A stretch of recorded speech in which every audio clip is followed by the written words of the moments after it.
What happens when we face our fears, the fears that are deep inside of us, when we welcome them and embrace them into our conscious awareness? Join us for this conversation about Gene Key 47, woven together with the wisdom of the Sabian symbols, Virgo 18 through 23. Welcome to the Free to Be Free portal. I'm Julia Ananda, your host, and I'm here with Gene Keys guide, Margaret Miller. Margaret, I'm so happy to be here with you today. As always, we are looking at the current energies having to do with the gene key that the sun is moving through at this time and the Sabian symbols associated with it. And right now, the sun is moving through the 47th gene key, and the Sabian symbols associated with this are still in the sign of Virgo. And so as we look at the shadow of oppression, this is really talking about how we repress our light, how we repress our life force, and how that becomes a burden on us. This is where the name oppression or the word oppression came to be associated with this particular gene key and this shadow, is that we, by repressing our fears and not facing them, not going in and embracing them, we create quite a burden for ourselves that we then have to carry through our lives. And we can see how our fears tend to, especially those that are unconscious, right? We haven't recognized them, but they're still active and they're still stopping us in our lives. They're still the places where we freeze and are unable to move forward in our lives. And so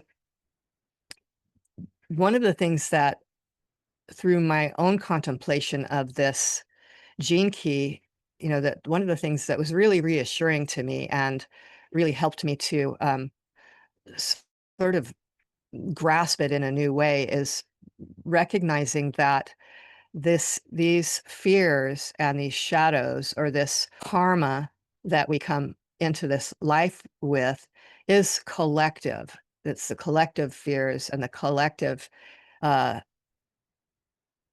suffering and the collective anguish of humanity and all of our ancestors, and that we carry inside of us through our DNA the records and the memories, but not in a conscious way, of course, of everyone that has come before us through the whole evolution of humanity. And so it's karma, looking at karma that way, it's collective karma that each of us have taken a bundle of or a piece of, and we're carrying that into this lifetime to see if we can transmute it and um, change it. That's transmutation, is changing the form of something into something completely new. And so utilizing that idea and that awareness that it's not personal, even though it expresses itself personally in our own lives, we are taking a piece of that collective energy, that collective repressed energy, the collective fears, the collective wounding and suffering, and bringing it into our own physical life. So for the purpose of transmuting it. And that to me was like just a beautiful insight to have. And so when we look at that, well, how do we go in? How do we face our fears?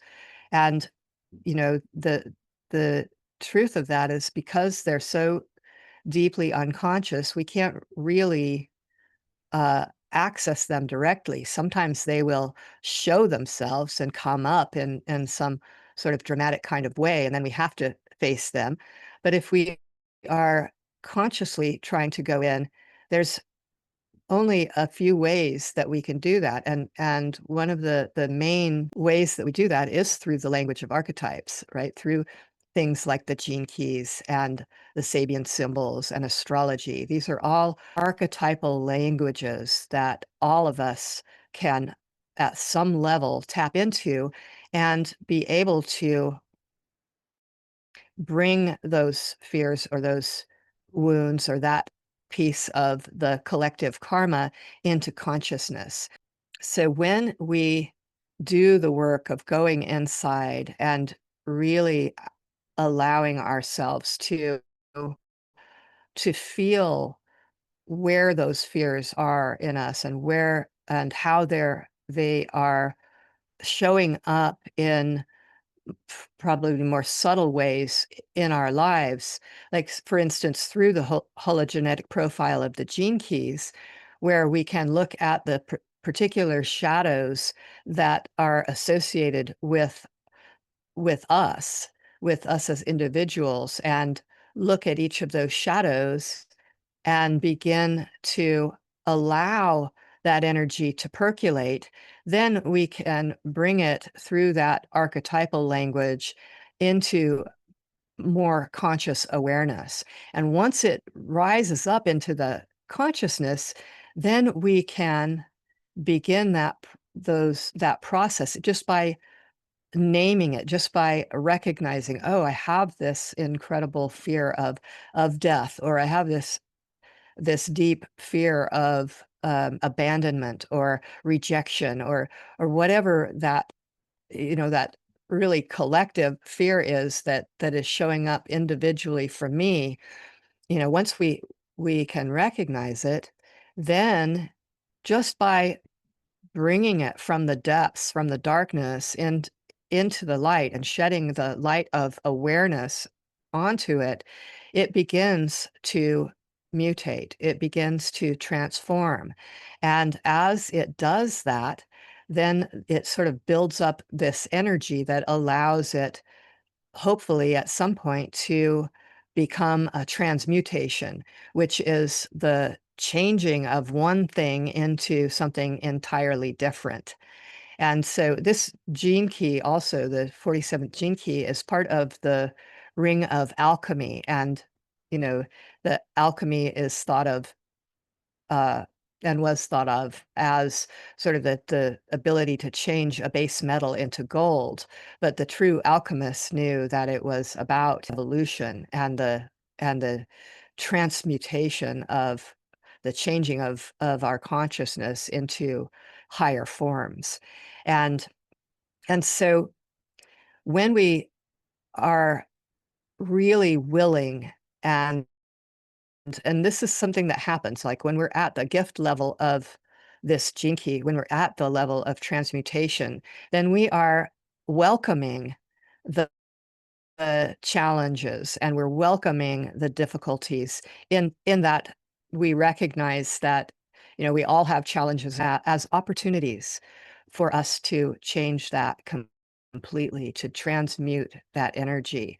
And then eventually, as we become better and better at staying in that gift frequency and welcoming each new challenge, each new area of life to show us where we're living in fear and not choosing love, then we open ourselves up to more and more of our light, more and more of our life force to be freed up to really live our lives fully and to really unfold ourselves into the highest expression of ourselves that we can possibly um, even imagine. And so then the Siddhic level of this is transfiguration. And transfiguration is the complete um, dissolving of all of that karma and all of that fear into our pure essence, which is light. And and there are, examples of this. Of course, the word transfiguration comes almost exclusively from the from the Christian story of the transfiguration of the Christ, of the physical form of Jesus into the Christ energy and this illuminated being. But there's also examples, as Richard Rudd points out in the writing of this gene key, that the Tibetan Buddhism, talks about the rainbow body, and they have many examples of the great masters who have uh, transfigured, and so they talk about it as the rainbow body, and so that process of transmutation, is sort of this lifelong process until all of that karma is burned away. And and it's important, to recognize that this is collective, even though it feels personal and it feels individual, that this is our collective energy, that we are the collective um, burden that we are carrying a piece of, and we are um, have the opportunity to transmute and to change that, and in the process, lighten up and become more light and become more of our authentic self and to shine more brightly out into the world. And so I'm going to look at the Sabian symbols now. And as I do so, I'm being reminded that the the Sabian symbols don't line up exactly with the gene keys, because the gene keys begin and end, sort of in the middle of an astrological degree. A lot of times, they don't often stop right at 17 degrees or 18 degrees or something like that. It'll be 17 degrees and 15 minutes of a particular sign of the zodiac. And so this, even though I have just Sabian symbols 18 through 23, um, you know, as this part of this gene key, the 17, Virgo 17, is also shared between the previous gene key 64, and the beginning of gene key 47. So I want to just mention it briefly because it's a very powerful energy that is sort of is activated uh, at this time as well, and that is 17 Virgo is a volcanic eruption, uh, releases powerful telluric energies.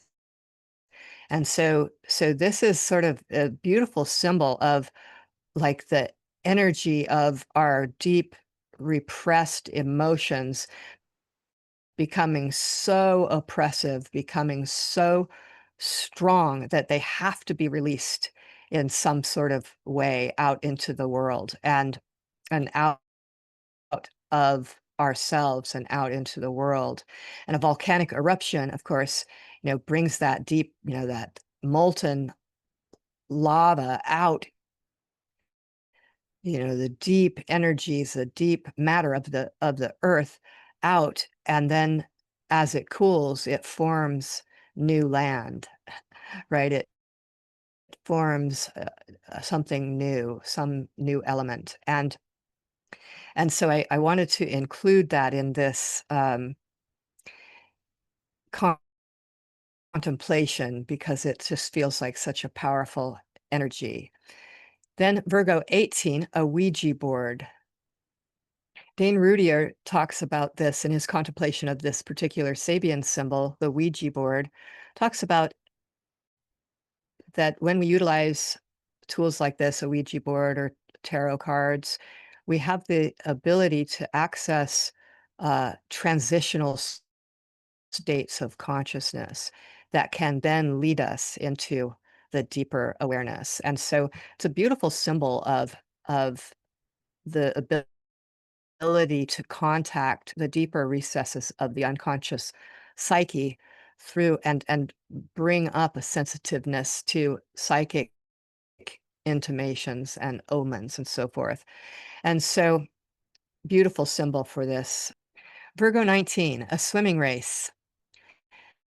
So this Sabian symbol talks about like the personal ambition versus the collective goals. And so it's about transmuting this energy of competition from competing one against the other and coming into a higher awareness of our ability to compete sort of against ourselves in a way that uplifts us, a way that changes us, a way that makes us better and helps us to become the best that we can possibly be.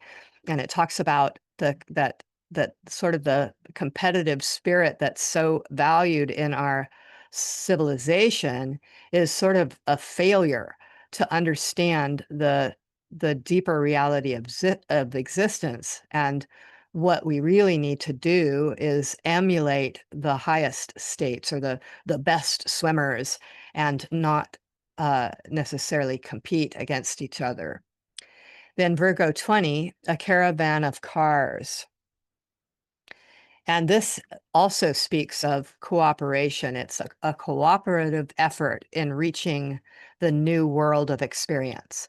Okay, so the past is left behind and the individuals cooperate in the great adventure of consciousness.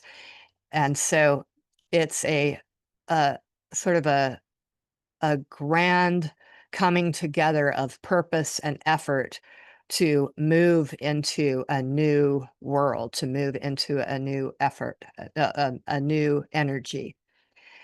So then Virgo 21, a girls' basketball team. And so here we have again, it's the symbol isn't about two teams competing, it's about the team itself. And that team has to coalesce, that team has to come together and come bring all of their training and their um, efforts together in a collective participation, right? A collective dance together in order to come into that state of winning or that state of higher consciousness. And this really, also speaks to that this, the karma that we're transmuting or the fears that we are overcoming and transmuting are collective. And so, but our own individual effort in that becomes a contribution to the collective, becomes a contribution to the whole. Then Virgo 22, a royal coat of arms.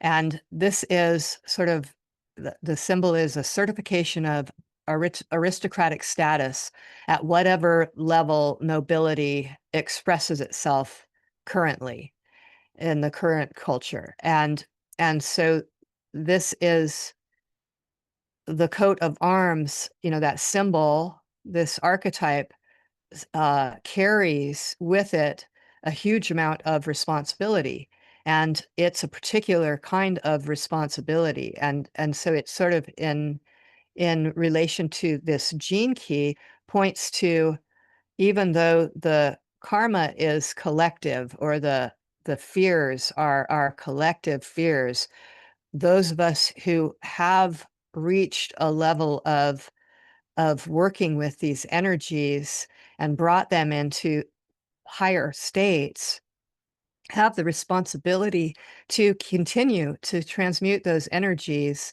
for the collective. Right? This is the responsibility of the nobility, so to speak, in this symbol. And then Virgo 23, a Lion Tamer. And this speaks again, we've had several symbols sort of speaking to this energy, the need to tame our our own vital energies in order to fulfill our destiny. The Lion Tamer can't be so focused on their own ego. Oh, look at me, I'm a Lion Tamer.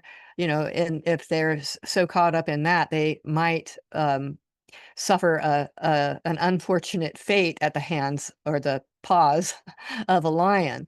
And so this is about really honing in that skill and that spiritual muscle building that's required for us to become the stewards of our own energy, and to really continue to, as those deeper energies of and fears and anger and frustration and rage and so forth, are just expressions of fear, and as those come forward, to be able to really have the stewardship to allow them to be embraced, to really consciously embrace those energies, recognize that they're there, and to then allow them to be transmuted in the light of awareness, in the light of consciousness. And and as I'm finishing up with that, I'm feeling the energy now of the 22nd gene key, which is the programming partner of this 47th gene key. The 22nd gene key is the shadow of dishonor, the gift of graciousness, and the Siddhi of grace. And as we look at this, the gift, well, the dishonoring, happens when we are unable to face ourselves, when we're unable to face the darkness inside of us. We're dishonoring an entire part of our being that really requires to come out into the light, to be transmuted, to be healed, and to be made, into something new. And so the graciousness happens when we are able to bring up those, be the lion tamer here, and to handle ourselves, handle ourselves graciously with ourselves, as well as handling ourselves graciously with others, and so, and then the Siddhi of grace is something that is very much associated as a programming partner with transfiguration. It's the descent of the divine into our lives and into our bodies through the clearing and the dissolving of all of that karma and that fear, and transmuting it into love. We are then flooded, or maybe in the process of that transmutation begin to become flooded with grace. So just beautiful symbols and beautiful energy that we're working with today. And so I really want to just encourage us all to really begin to just recognize, if you haven't already, to begin to recognize that these things that we feel so oppressive in our lives, um, once we have the courage to go in and to embrace our fears, and to recognize that all of us have places of darkness inside of us that require our nurturing, and that require our attention, and that will, with our invitation and with our patience, come to the surface, and that we can, begin to transmute those and become better versions of ourselves in the process, and our lives get easier. Our lives, it doesn't mean that we don't still have challenges, but our lives seem to get lighter and get easier. The next challenge may even feel more difficult because we can handle more, right? And so we know that as we go through this life, that we're always going to have challenges, and that if we face them with the spirit of adventure and the spirit, and the courage to to allow them the space to be understood and the space to be witnessed and the space to be transmuted, that we are doing ourselves a great service, and we are also doing a great service for humanity. I really love how you talked about the courage that it takes to embrace those shadows, those fears that are so deep inside of us. But I also really love how when we can um, start to transmute those things within us, but also it helps to transmute it for the collective. What a wonderful concept. And I also like how it's sort of woven through this gene key and the Sabian symbols, that this is an individual effort, but also a powerfully collaborative effort as well. Yes, yeah.